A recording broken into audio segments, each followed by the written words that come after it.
call me and shit, cause you know. Oh, you good, man. All right, everyone, we are live again on this beautiful Sunday. Yeah, today's Sunday, Sunday Yeah. afternoon. Everyone, thank you so much for joining. Make sure you like, share, and subscribe. Again, please like, share, and subscribe.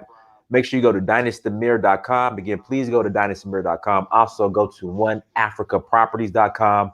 Oneafricaproperties.com, your central source for real estate on the continent of Africa. Everyone, we have some exciting things coming down the line, some exciting updates when it comes to oneafrica.com. Sorry, One Africa Properties. We have some exciting announcements coming, so stay tuned for that. Again, like, share, subscribe. What else do we have here? Tour Nigeria, August 16th to the 22nd. Again, August 16th to the 22nd. We are going to Nigeria. If you want to roll, send me an email. Go to dynastymir.com and send me a message. Without further ado, we have brother Angel Valerio. Yeah, Valerio. Yeah, Valerio. Okay, Yeah. Valerio. Okay. I want to pronounce it right. Yeah. And there's also a story while we have Spanish names. Go ahead. You We know. can get to all that. So Yeah. today's topic, we're going to be discussing the Garifuna Garifuna. Yeah. in Honduras and their connection to the Mali Empire, Abu Bukhari. Because there's the book that came before Columbus, but then you have some people saying that they were here before the Columbus, but they ain't African. They Native Americans. But then there's a story that of Abu Bukhari, how he left his throne in Mali and came somewhere to the Americas, and there's a group of people, the Garifuna, who claim their ancestors, who say that's their ancestors that came from Mali. So we're going to be discussing that. So without further ado, brother Angel Valerio, go ahead and introduce yourself. Yeah. My name is Angel Valerio, filmmaker, actor. Also, this is the first time I actually talk about. 'Cause a lot of people don't know too much about the Garifuna, so this is the first time we're actually going to talk about them. Yeah, yeah. People need to know. It's somebody says that Garifuna have a maternal Native American haplogroup and an African paternal haplogroup. Well, you're Garifuna, so go ahead and explain the story or the origins of the Garifuna people. We'll go ahead and just start right there. Well, the story that was told to us by the Europeans, well, there were a couple of slave ships that left Africa. They couldn't pinpoint what part of Africa this boats was coming from, but they said that the boats were basically going to Jamaica and all those lands over there. So they claimed that the boat ended up being shipwrecked on around the island of Saint Vincent, and then the survivors of Garifuna ended up swimming ashore and ended up mixing with the Arawakan Indians. That's the story that the Europeans told us, and we actually live with that story to our whole to this day. But we have a couple of people who started digging and trying to find out more of where we come from. They started doing DNA testing, and they linked us to the Mali Empire. You know, like this book here. This book here is a great book to basically tell us about the story of the Garifuna. But they linked it to the Mali Empire, but through DNA testing and also through a lot of hard research. Okay. Now, why isn't this story? So, what's the story? So, how are you guys linked to the Mali Empire? Like, what's the story? Well. What we was told right now, what we learned right now was Abu Bakr. They send a lot of ships. Back then they send a lot of ships to different places. So we were already in Saint Vincent, and we have songs because we didn't write, we sang everything. So we have songs with songs at the good. So we have songs from like 400 years old songs talking about how we left the Mali Empire. Also ended up we have a ritual called Mali, which is called like the good. It's like basically honoring your ancestors, and it's similar to what Vodou is, but we call it Mali. That's what it's called. And that's what it's called. But it comes from that lineage of the Africans from there. Okay, let's see here. So the Spanish names, you were talking about this offline. Yeah. The Spanish name that we have. What happened was we fought the British for like they call it the Carrot Wars. We had like 2-3 Carrot Wars. We defeated them. The way we defeated the British was we will wear women clothing. We will wear women clothing. We will women clothing because the Europeans will try to rape. They'll try to rape the females over there. So at night we'll wear women clothing, which we celebrate that. We call it the Wanarawa dance, which is called the warrior dance. We'll wear women clothing. We'll put knives underneath our skirt. We'll wear knives, and we ended up defeating the British like that through that. From that, and then, but you know, they did a treaty with the Garifunas, and then we ended up linking with them and all of that. But then they came back again even harder, which is the second Carrot War, and they defeated us, and then they exiled the Africans from that island, from Saint Vincent to Honduras. In Honduras, every time in Honduras, when you get baptized, let's say you came from Saint Vincent with an African name. Now, when you get baptized in the Catholic Church, let's say the priest's name is Angel Valerio. Now, your name is no longer the African name. Now, your name is Angel Valerio because the priest that baptized you, you gotta take his name. That's why a lot of the Africans in Honduras and all those places got Spanish name, because when you get baptized by the priest, his name become yours, and you lose your name. All right, so somebody in the chat room says, from what I read, they descended from Nigerians who were shipwrecked from a slave ship off of St. Vincent. That's the story that the British told us.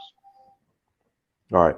Somebody in the chat room says, Aba Isini Namule. Namul. Lida namba, lida sereme. Ibete buna hela geno go egwe katela wadabe go toba. Lida da sereme. That's the language we speak. Okay. It's called, yeah. I just said no problem, you know. So because we speak 3 different languages. We speak a Garifuna language and also Spanish. Okay. Now, what's the Garifuna language? What's that mixed with? Garifuna language, it's mixed. It's mixed with we have African language in it, because we use the word Baba. We also got that, you know. We have African in there. We have French in it. We got some Spanish in it. We also got some got French, Spanish, and some Arawaki language. Of course, we live. Yeah, it's a mix of all those languages. Okay, guys, again, please hit that like button as you come into the chat room. We're going to let me plug this up real quick. I apologize, you guys. Definitely don't want this going dead during the stream. There we go. And then what we're gonna do shortly, guys, we're going to open up the lines. Tell us about, so you act and you direct. Tell us more about your projects and your movies. Well, I'm an actor, also a producer, and how I got involved into this type of life of acting, because I was born in Honduras. I left Honduras when I was about 13, 14 years old, to the States. All I spoke was, of course, the Garifuna language and Spanish. So being in a different country, you know, it was difficult for me. It was different for me to adapt. Now, I didn't fit in with the Spanish because I was too dark. I didn't fit in with the blacks because I spoke Spanish. You know, so I was always alone. So if I'm hanging out with a brother, I couldn't fit in because, you know, I didn't speak the language, and they looked at me as an outsider. Oh, you know, you're not one of us. So you know what I mean. So and then I didn't fit in with the Spanish because I was too dark. Because I was in a bilingual class when I first moved here. So I ended up staying alone. So I got my butt kicked plenty of time by the Spanish and by the African Americans. Like I didn't fit in both of them. You know, so I didn't like living. I didn't like living here. I wanted to move back. It was a different environment, different culture than what I was used to. The Garifuna in Honduras, they all live by the ocean with fish. We fish. We plant coconuts, and we basically we live off nature. And then coming to America, you got burgers, you got this, you got that. You have different culture, and I was all thrown off. It wasn't something Right. that I was accustomed to, and and and then coming from a spiritual background from Honduras, because we didn't have that many churches. Everything there is a temple, which we call the Buyaba. The Buyaba is a temple that you go to honor your ancestors. It's like a spiritual ceremony. Again, which in English you call Mali. It's a spiritual ceremony. So coming to the States, coming to the States, my mother started taking us to church, to Catholic church. So everything that we learned from our spiritual background in Honduras, the priest started trying to take that away from us, saying these stuffs are bad, these stuffs are evil, don't do that. And as a kid, I started adapting towards what the priest was telling me, and I started believing what they told me, that my culture was bad and that it was evil.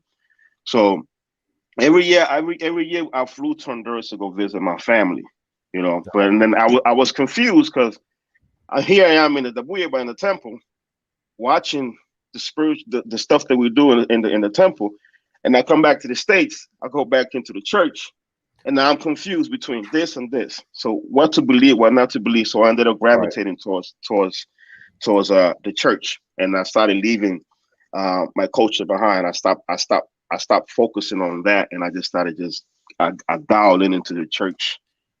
When every Sunday with my mom, Monday, I just dialed into that, and I just, because they told me, they told us what we practiced was evil, Right. it was satanic, And then as a kid, you start believing that, because you can be brainwashed from multiple angles. You got the TV telling you this, and then you got the priest telling you this, and then I go to my little island, and I started telling people what you guys are doing is bad.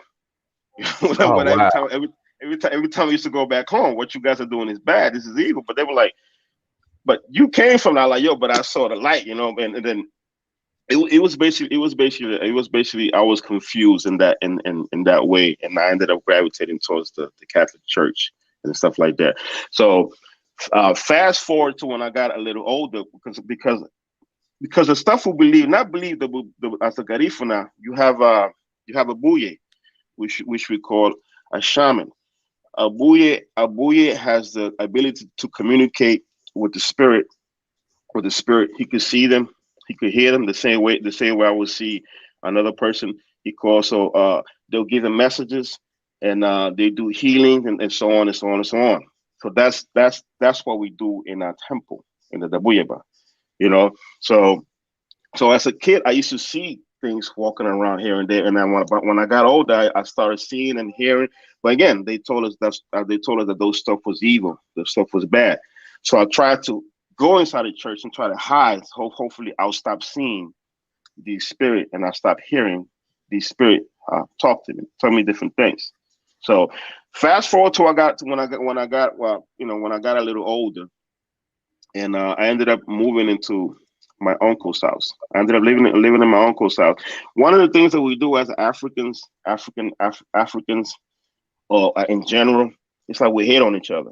Oh, well, he got more money than I Crab in have. the barrel, man. Yeah, it's bad. Yeah. So when I ended up living in my uncle's house, he started hating on me, but I didn't know, you know what I mean? So he started doing basically bad things to me spiritually. And again, I didn't know what I was seeing. So I'm staying in this man's house, and every time I wake up, maybe like around 5, 6 in the morning, I will see this man throw stuff around the house where I live at. And I used to be like, yo, what the hell you doing, man? And he was like, oh, I'm just watering the plants. And I ain't think nothing of it. And then at that time I was kickboxing, because I was a professional kickboxer. I got like close to like 50 something fights. You guys can watch my fights on YouTube if you just type my name. My fights are on YouTube. So because I got a lot of kickboxing fights, I fought all over the world. So at that time I was training for a fight in LA. I was training with Benny the Jet Ukides, one of my idols, and I was training with Pete Sugar for Cunningham. So every time I try to go to the gym, I get this pain in my leg. my leg will be all jacked up and stuff like that. And then I'm like, why my leg is jacked up? You know, every time I kick a bag, my leg will be even worse. And then my heart will be hurting in my head. Right. So I go to the doctor. The doctor tells me, man, you a young man. Ain't nothing wrong with you. Your leg is good. You know, you in great shape. And I think you just probably overworked your workout. You got to start slowing down. You can't don't work out as hard as you're supposed to. So I took a week off. And then but the pain was still there. I'm like, yo, my leg is still jacked up. But my uncle used to come to the house and try to give me food. But now when I'm training, if everybody here is a boxer or anybody here, you know, I like to fast. Because when I'm training, I start at 20 pounds and I drop down to 175. Now, if you want to drop 20 something pounds in 2 weeks, I fast. I don't see how you guys do that and not pass out. Golly, 20 pounds in 2 weeks. Yeah. It's hard, man. But we fast. We just drink nothing but water and fruits, all fruits, and then I'll drop the weight. And then he will come and try to give me food and so on. And but I never ate it. Right. You know, because I was basically on this diet of training, but my leg would still be jacked. And every time I close my eyes, there'll be a person telling me in my language, "Fui bem, baforuintia." Basically, he was saying, "Get out the house, get out the house. They trying to kill you. Get out the house. They trying to kill you." And mind you, me being in the church, I'm saying like, "Yo, what the hell is this stuff that I'm seeing? You know, I don't know what I don't know what this. And then I try to keep my eyes open because I was scared to go to sleep. Because every time I go to sleep, they would just tell me everything. Get out of there, get out of there, get out of there. So I stayed awake. I even try to get pills to try to stay awake and stuff like that. But every time I stay awake, because I'd be like, you know, you're like a zombie. You haven't slept.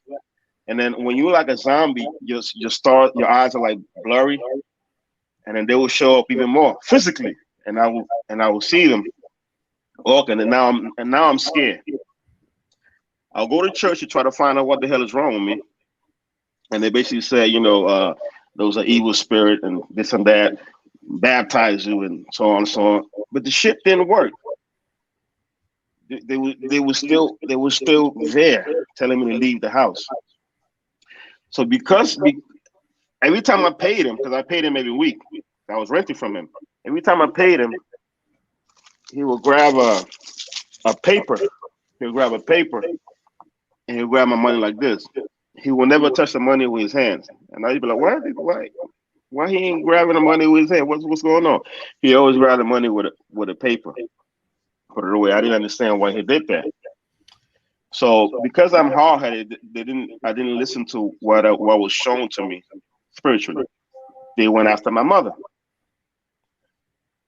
They knew the one person I would believe would be my mother. Now, my mother is a full Christian lady. Uh-huh. You know, and same thing. But when your son is being threatened, or when your son is being attacked spiritually, or when your son is about to die, basically, all your belief goes out the window. So right. They attacked my mother. They told my mother everything that was telling me. You got to take your son out. If you don't take your son out of there, he's going to be basically dead. The pain I was feeling, it was something in my heart. My brain was on like to do, and then my leg will be all jacked up. So every morning I would see this man look at me from this, because I had a window from this side and I had a window from this side. And every morning this man would be standing there looking at me, and I didn't understand at that time what was going on. And my mother would call me every morning, "Son, are you okay?" I'm like, "Yeah, I'm cool, man." But I didn't want to tell her what was going on. I didn't want to worry her. I was in Los Angeles. She was in New York. So they will get at my mother every day, and she will call me, "Are you sure you're okay?" I'm like, "I'm good." And then she told me, "Do me a favor. Can you tell me what color is the house you're staying in?" I'm like, "Yeah, sure." I saw her and I told her the color, the house is like, I think, greenish. And she goes, "Does it look like this, this, this, this, this, this?" I was like, "Yeah, how the hell you know? You never seen the house before." And then now my mother got alert, got awakened, because they showed her where I was staying at. the house I was staying at. So my mother ended up telling me to leave the house. I left the house, and one of my friend, you guys call it probably Hundolo, call him Chris Miles. He went me up from the house. Yeah. Me up from the house, and I ended up my mother told him to drop me off in the airport. So he dropped me off in the airport. My mother bought a plane ticket to go to Belize. Now the Garifunas are in Belize. They are in Honduras. They're in Nicaragua. They're also in Guatemala. Okay. You know, because once we ended up in St. Vincent, we migrated to different parts of the country. You know, Belize, Guatemala. So we all over those areas and stuff. Okay. So I ended up going to Belize because my mother knew a buye in Belize. So I flew to Belize. I flew to Belize to see this buye, and the first thing she told me, she was basically scared to touch me. She was scared to get close to me, but she said in my language,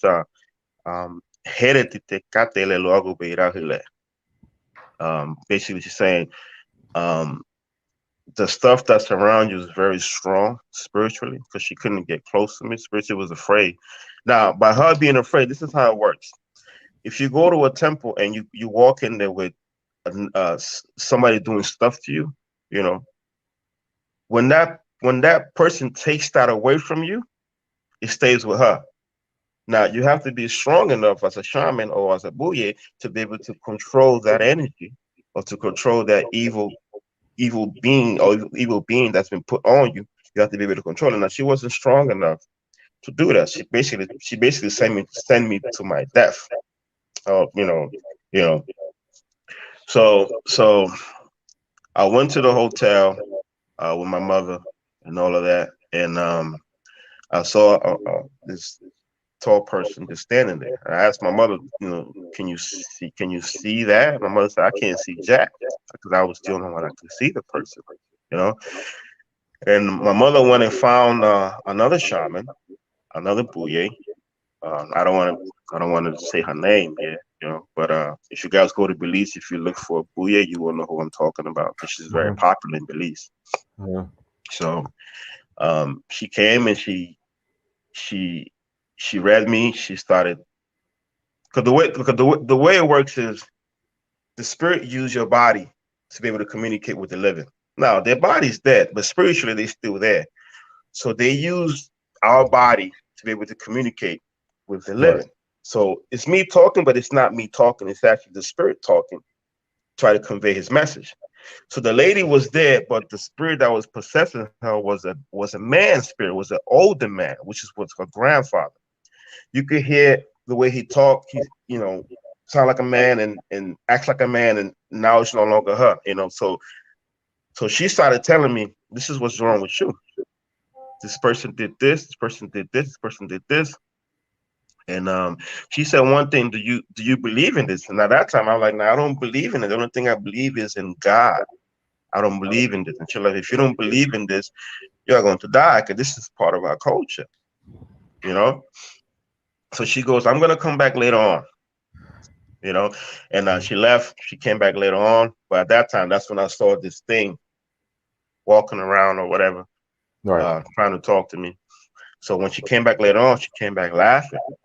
And she goes, do you believe? And I'm like, I don't know what the hell I saw, but I just want you to help me, you know, because at that time, because what this thing do to you, you start thinking you don't want to live anymore.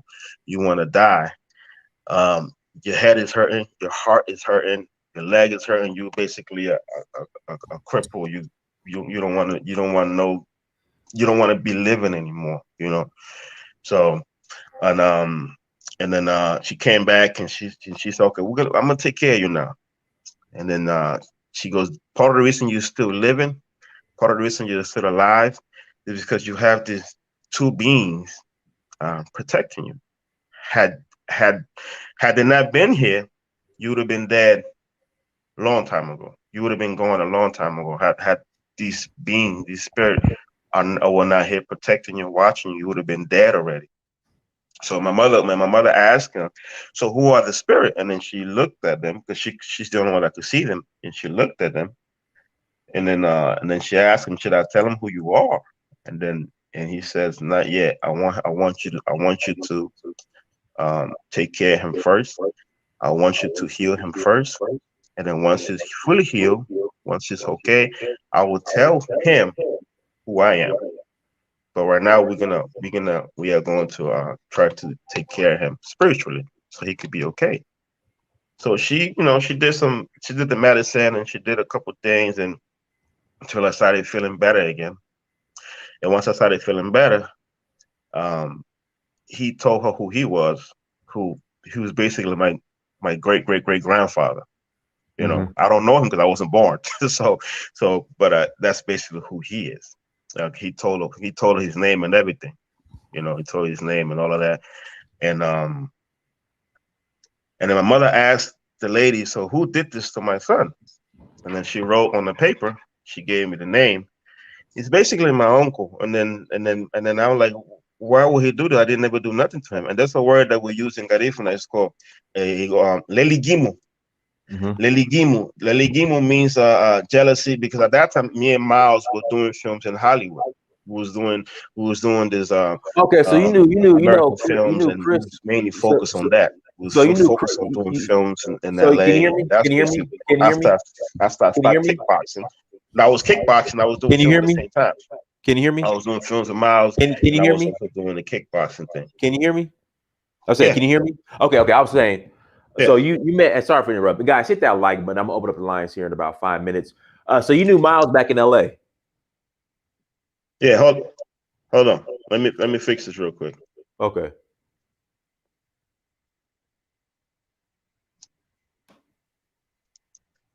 Sometimes. Okay. So you can hear me? I hear you fine. Okay. Yeah, so you knew Miles back in LA. Oh, cool. Perfect. All right, guys. So what we're gonna do, we're gonna open up the lines. If you guys would like to call in, ask a question. Okay. Not even.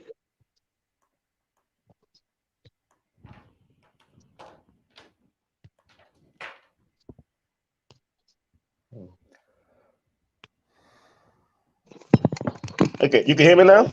I hear you fine. Okay. I hear you fine.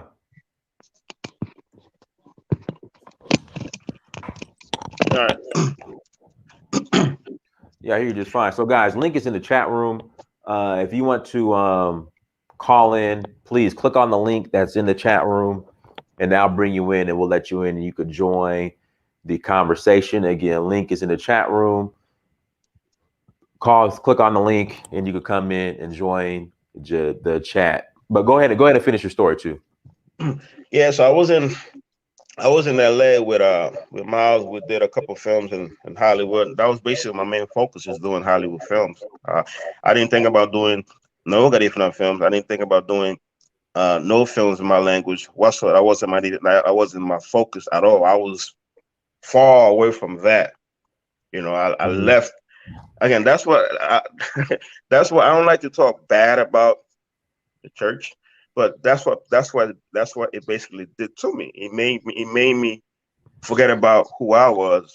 It made me forget about my culture, and it made me badmouth my culture as something that's bad and negative.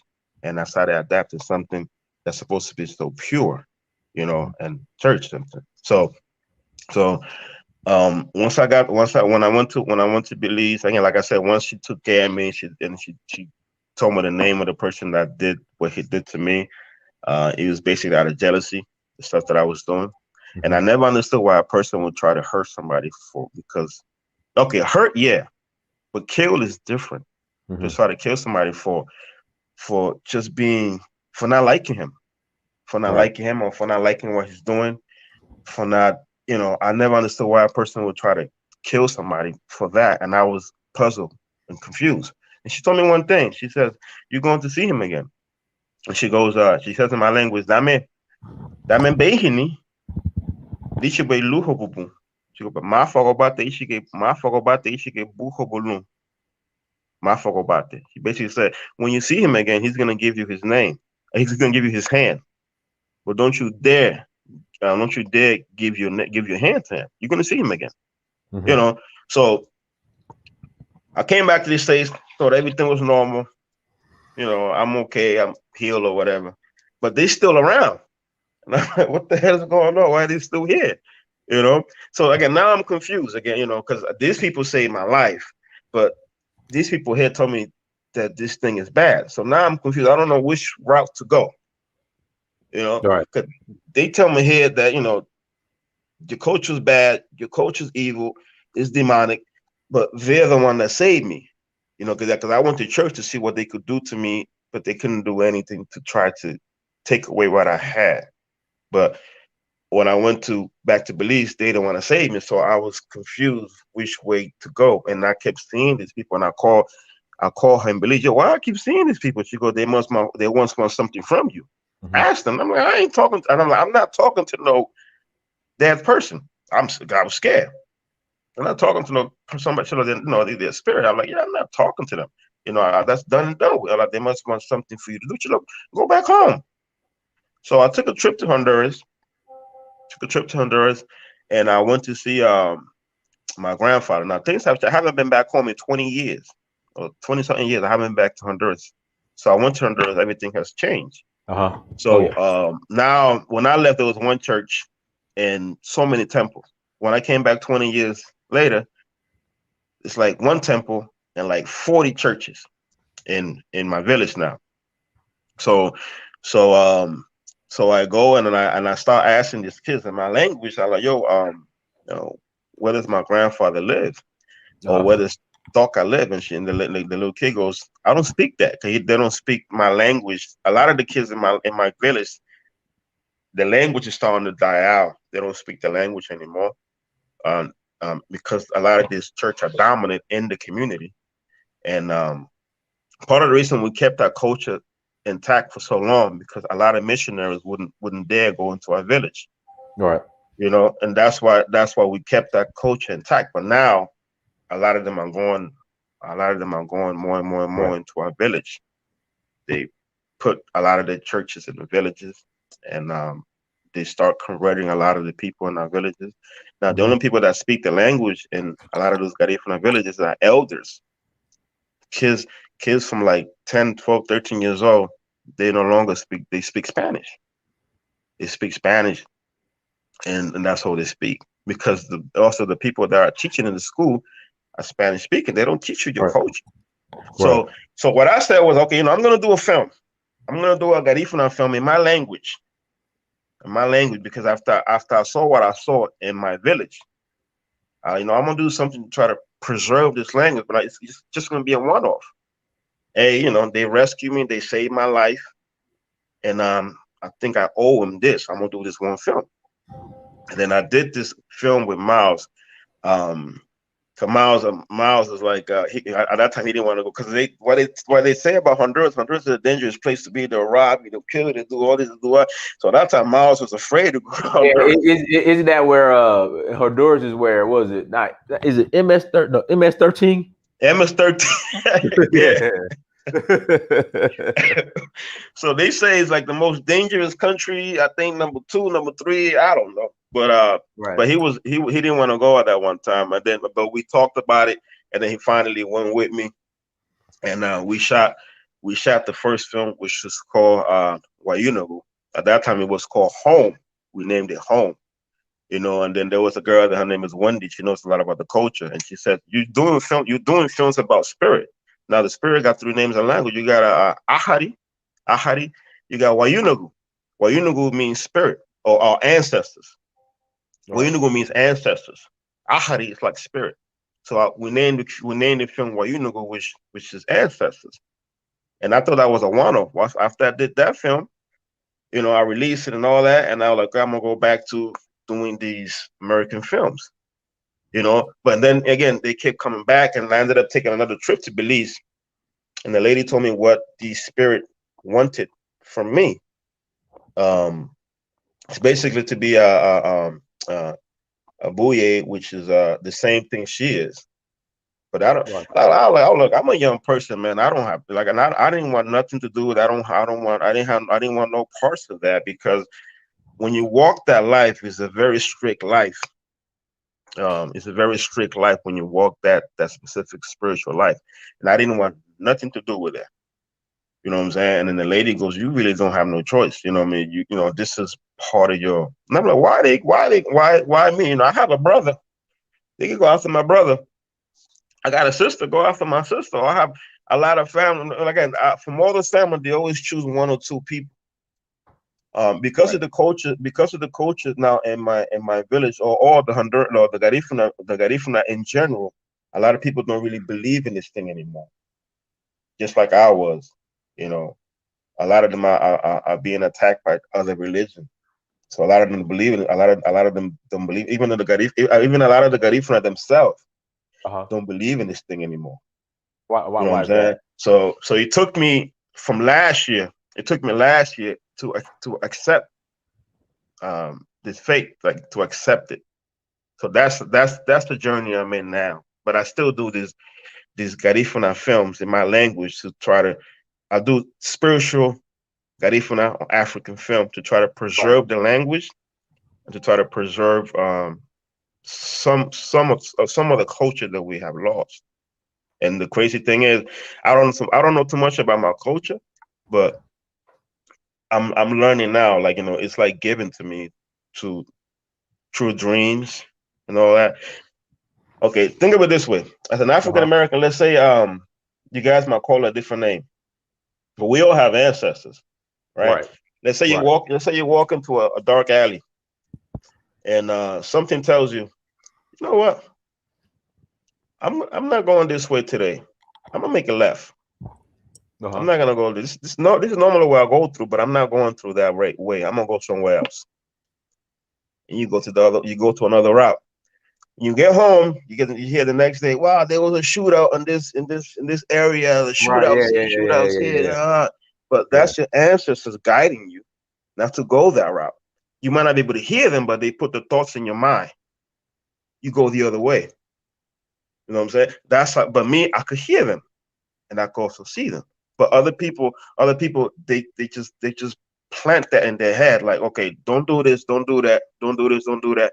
You might think it's your subconscious mind or something telling you what is going on. Or if you always hear about the people in the nut house. Oh, I hear voices, I hear that, I hear that, but they try to do stuff to suppress that.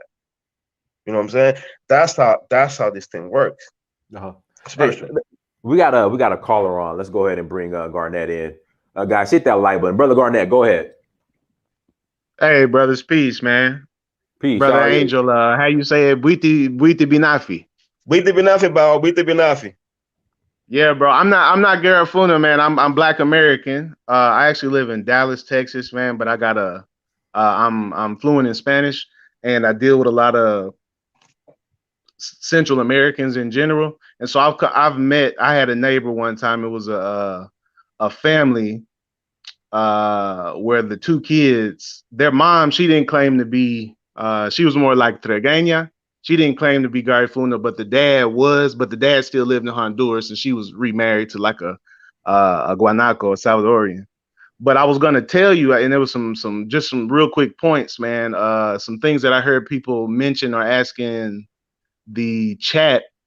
The Garifuna, I've always really been interested in them because I first came across them in New Orleans because there's a large population of Hondurans in New Orleans, and I met a lot of brothers. In fact, it was I think his last name was Ceteno. He was a member of the national team. That's another thing because I like soccer, and when one time I was watching Ecuador and Honduras play, and I thought it was two African teams, all Yeah. black. You know what I'm saying? Right. And they Yeah, yeah. strong and fast, they cold, but that's a whole nother story. But the Garifuna are just one black cultural complex that exists in North, Central, and South America with the same history that this brother Angel is talking about that shipwreck, a slave ship being shipwrecked. My wife is from Acapulco, Mexico. And if anybody knows about the history of Mexico, when it comes to the black history of Mexico, Guerrero and Oaxaca are kind of like the black homeland of Mexico. She's from Acapulco, and she and her family don't necessarily claim to be black, but if you look at her, everybody thinks she's black.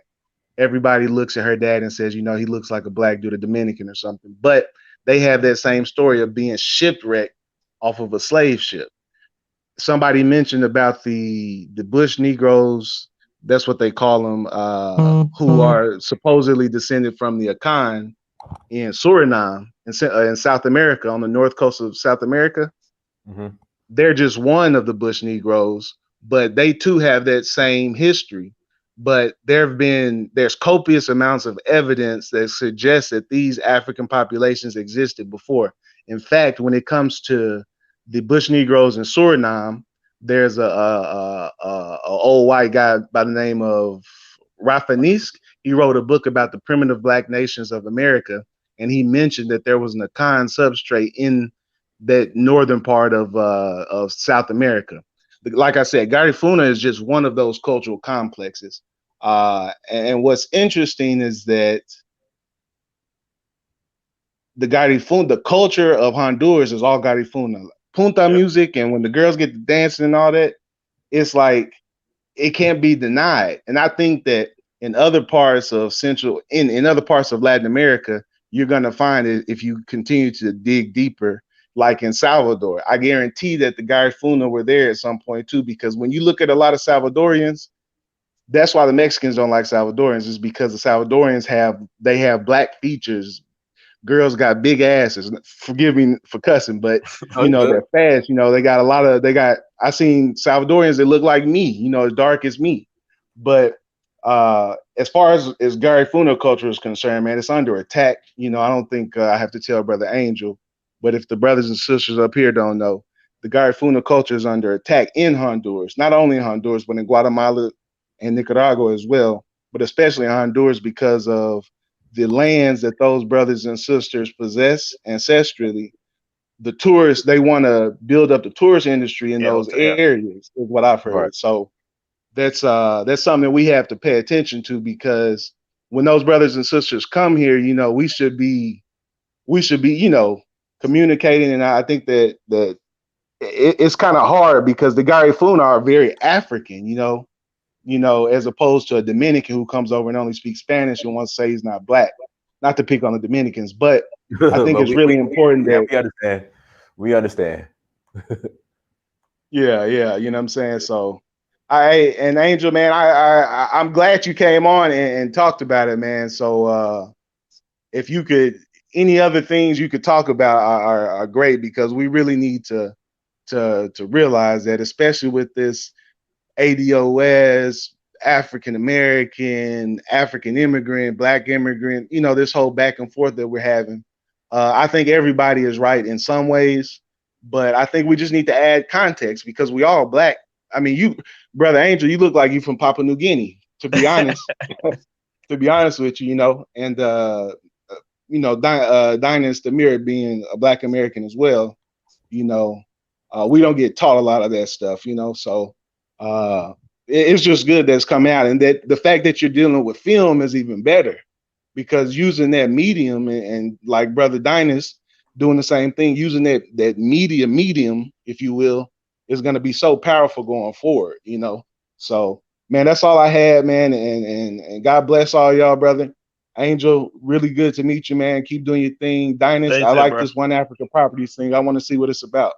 I appreciate it, brother. Go to oneafricaproperties.com. Thank you, brother. Yes, sir. I appreciate it. Let's see here. Anyone else who wants to get in? Let me put the link in the chat room. Like I said, we'll take a couple more callers. You can call in and join the conversation. Again, you can call in and join the conversation. Click on that link and go ahead and hop in. Let's see what else we have here, brother. Where are you located now?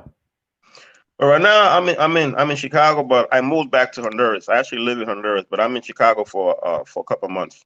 Okay, cool. I was just in Chicago. We flew out of Chicago to go to Sierra Leone, so I was just there. Well, this was last month. think we flew out with April 18th or something like that. Yeah. Oh, you know what? From my understanding, they have some pretty good Garifuna restaurants in Chicago. Yeah. There's a couple here. There's a big, again, we all over. We're in Chicago, we're in New York, Houston's a big population of Garifuna in Houston, and also in Atlanta, LA, and New Orleans. We're in Atlanta. And they're all over Atlanta, bro. There's also a restaurant there, but if you find out I'll look it up. But if you find a restaurant, I'll love to go. Today, I know this is off topic, but today I'm in the mood for some Haitian food. I don't know why. I got to eat some Haitian food, today. So I'm gonna go do that today. So guys, once again, link is in the chat room. Click on that link and go ahead and jump in and join the conversation. Tell us more about your films. Yeah, so the films that the first film I did was called Wayunugu. It's basically about my journey, leaving Honduras to the United States. But I add action behind it because I do martial arts. So I add action behind these films because I figure if I do a spiritual film, an hour spiritual film, kids are not gonna watch it. So I have to make it entertaining, which I add some action and humor in it, but also the message is there, which is the cultural side of the film, which is the first film is called Wayuno, which it's on YouTube. Actually, you guys can watch it on YouTube. And then the second film I did was called Niro. Same thing. I always add action behind these films to try to make it entertaining because I'm trying to reach the younger generation to watch it. They're not gonna sit in front of a TV for an hour and they just talking about spirituality and this, and they're not gonna watch it. So you have to make it entertaining for these young kids to be able to watch these films. Right. The second one that I did was called Niro, And then me and Brother Miles went to Nigeria. We shot another film for Across the Rising Sun with very talented girl, Beverly. I can't even say her name, but Benga Titiloye, Charles Hitubebe, and we shot that film in Nigeria. And then just recently, a couple months ago, I shot the second film called Wayunugu too. I shot that film in Guatemala. That's one of Chris's films, right? Yeah.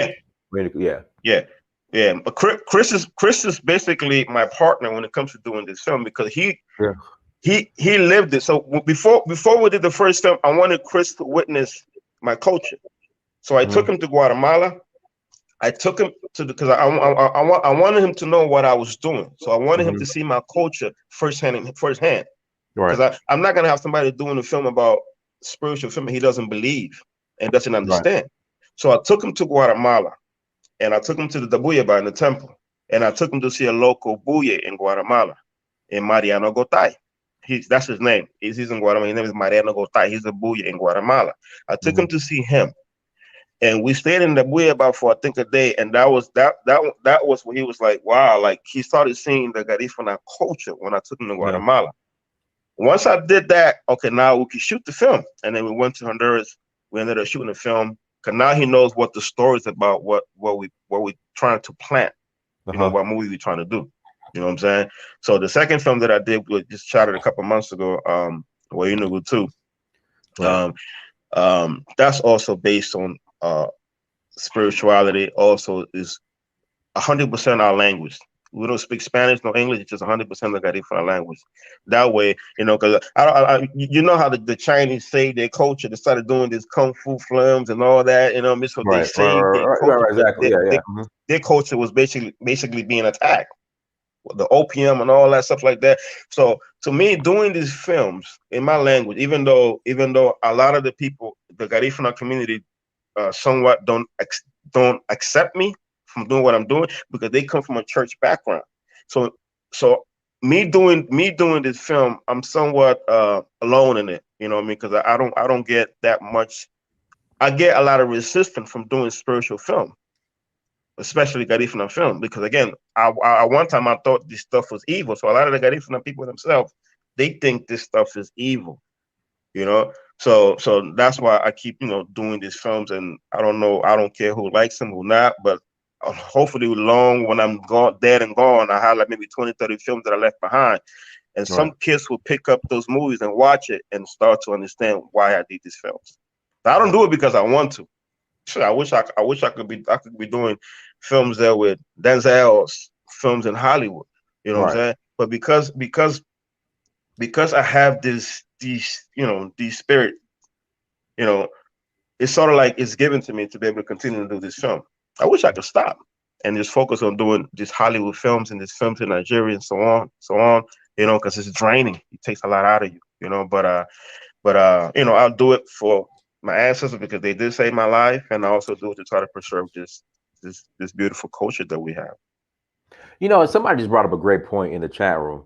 Central American, and also we can also say South American culture and the connection to Africa is not really studied that much by like people in the diaspora. It's not really, but you guys are more, I would say, more connected. In fact, you guys are more connected to Africa as far as like you know, Africans in Central America and in South America, like Brazil and Bahia, than we are as African Americans, as far as Yeah, culture wise.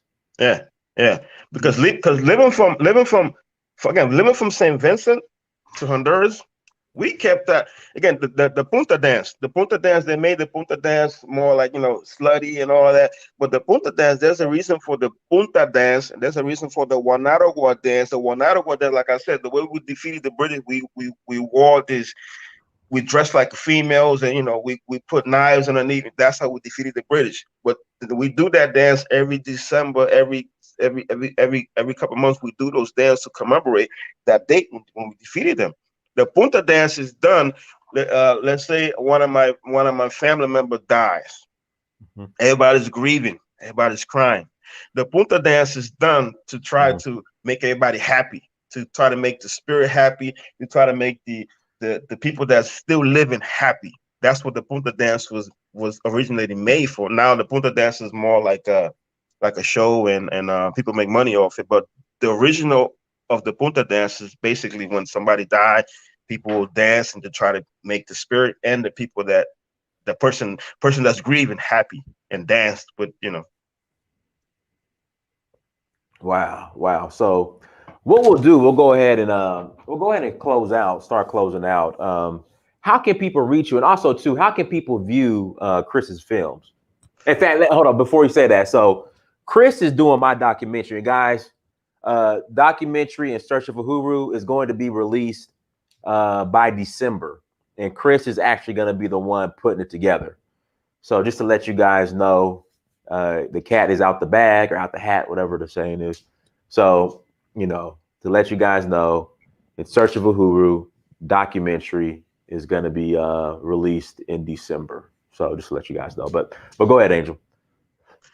Yeah, so I got a Facebook page, Angel Valerio Jr. ANGEL as in Victor ALERIO Jr.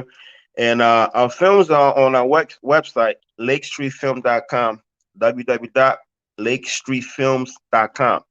And we have two films on YouTube, which is Wayunagu and Niro. You can view those for free on YouTube. And we have another film on iTunes and a lot of platforms called Reversion. And the new film that we just did, Wayunagu 2, you guys can either pre-sell we're doing pre-sale Blu-ray DVDs. You can purchase those DVDs on our website, lakestreetfilm.com. And the film should be coming out in different cities around November, December, depending on the pandemic. Right now, we can't really release anything because of the pandemic. So that's what we're doing DVDs. Okay. We got a shout out to Zena in the chat room. And Zena, I'm gonna return your message. I'm gonna check it out, Zena. I'm gonna check. He sent me some films that got released by Sierra Leoneans. So I'm gonna check them out. Does the dress wearing have anything to do with Shango, the Yoruba deity? No. The dress wearing, again, we let me see if we did it for. Okay, score the one out of one. Then we just did it to try to outsmart the British because they were raping the females there anyway. So they figured, we paint our face like females and all of that, and we did it as a war strategy to defeat them. But it has nothing to do with Shango. Not that I know of. Okay, let's see what else we have here. Yeah, that's it. So everyone, thank you so much for joining. Like, share, and subscribe. Until next time, family, Dynasty Research Guru. Peace.